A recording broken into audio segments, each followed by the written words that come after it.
called 54 times. But it's, if anyone's moved to call and put them on speaker and raise their hand when they have them on speaker, it's 202-479-3000. Tell those justices, and especially Clarence Thomas and Scalia, that innocence matters, and there's too much doubt to kill Troy Davis. Stop the execution. And tell them over 100 people in San Diego, among thousands around the world, are telling those justices that, and that the world is watching. Now, with all the shock that's gone on, what is rare about Troy's case? So let's break it down. So it's a murder investigation, only investigating one suspect. Is that rare? No. In the majority of the most serious crimes, when they have one suspect, even if it's a snitch, who had, in Troy's case, who admitted to possessing the same caliber gun that killed the officer and no gun recovered on Troy Davis, the police had their suspect, the investigation stopped, and they started that raid into the black neighborhoods and harassed those children and told those black children they would go to jail. They'd go to prison for years if they didn't implicate him. Police tampering with witnesses, tampering with evidence, that takes away any chance of a fair trial. No, that's not rare. That's very common in this system. Coerced confessions, very common. Denials of appeals with evidence of innocence. No, because appeals are only about procedural things, so evidence of innocence doesn't even matter. A black man on death row. 14% of the US population is black. 43% of the death row population is black. So if anybody tries to tell you that we live in a post-racist society, all you need to do is look at who is in prisons. Absolutely. And you can raise your hand if you've been in that jail down the street and see who's in there. It's black people, it's homeless people, it's the mentally ill, it's people who don't belong there. Woo. That's right.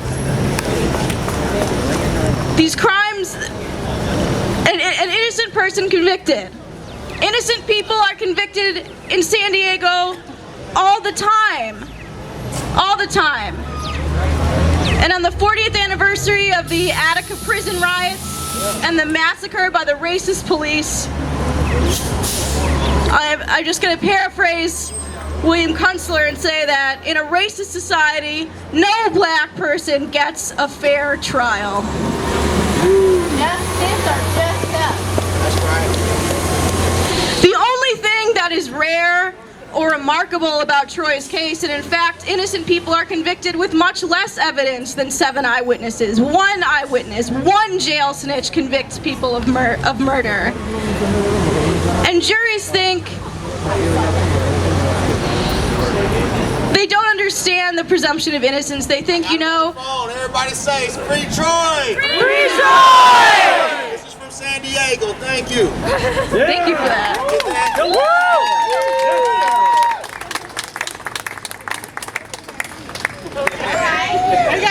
All right.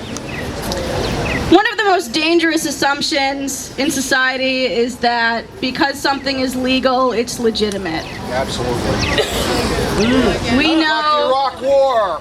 That's right. We know that that's a crock. Just because it's legal doesn't make it logical or correct. The only thing that's remarkable or rare about Troy Davis, and he himself has said many times that this case is bigger than him, the only thing rare about his case is that we know his name. That's right. And we are all Troy Davis tonight, but we must all strive to be the fighter that Martina Correa has been, his sister, who has fought for over 20 years to free her brother. And if he is murdered by our government tonight, the best way we can honor him and everyone who's in prison and jail and doesn't deserve to be there is to follow his statements that he's made to Amnesty and release to the public. To start a movement to end the death penalty and end this racist prison system.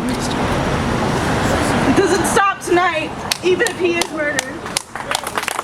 Yeah.